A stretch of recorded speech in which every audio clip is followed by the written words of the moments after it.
Alberto G. Romulo, Secretary of Foreign Affairs, Britain and Northern Ireland, the African, Caribbean and Pacific Group of States. Avec un taux de migration constant, la population active. And I hope that these can be leveraged by the work. Today, we face a cascade of national financial crises throughout the world. Almost none of our economies is insulated. Global growth is slowing, unemployment is rising, personal hardship is spreading, and anxiety is increasing. Many countries have slipped into recession. And I just want to mention the results of this study are available to all participants. In the face of such trends, it is incumbent upon us to reaffirm another reality, that migration can and should be a tool to help lift us out of this economic crisis. Les migrations ont d'importantes conséquences sur la croissance et le bien.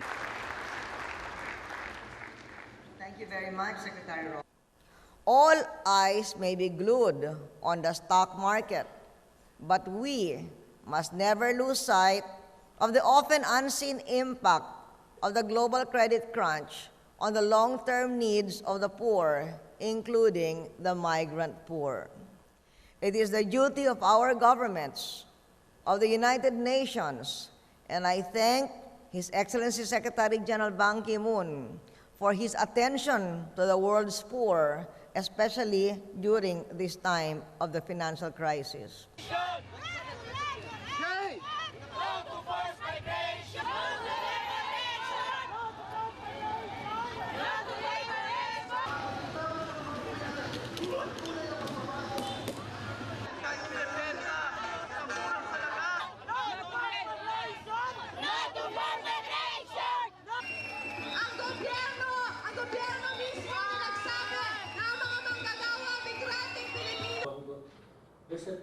There's a steady deterioration of the security situation. Those who are listed, given their names, to ask questions, but we'll see. The situation in Goma is worrisome, and there was some attacks even against the United Nations mission by civilian people. I'm going to concentrate my remaining coming few days to first of all to urge the leaders to stop fighting and to reconcile between the leaders and to the countries, between the two countries, between DRC and Rwanda.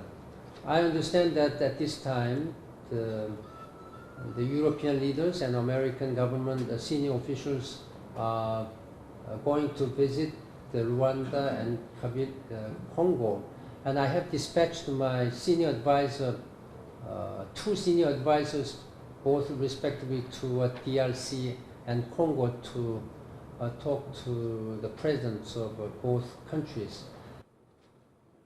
Sir, my question is, do you want to keep the local?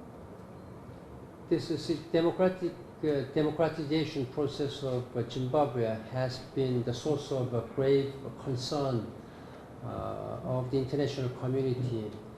We have been really urging President Mugabe and Mr. Tsvangirai to agree on the power sharing as soon as possible. As for the United Nations, as myself as Secretary General, again, I have been discussing this matter with all relevant African leaders, including SADC and African Union and European Union, and all relevant interested and stakeholders on this matter.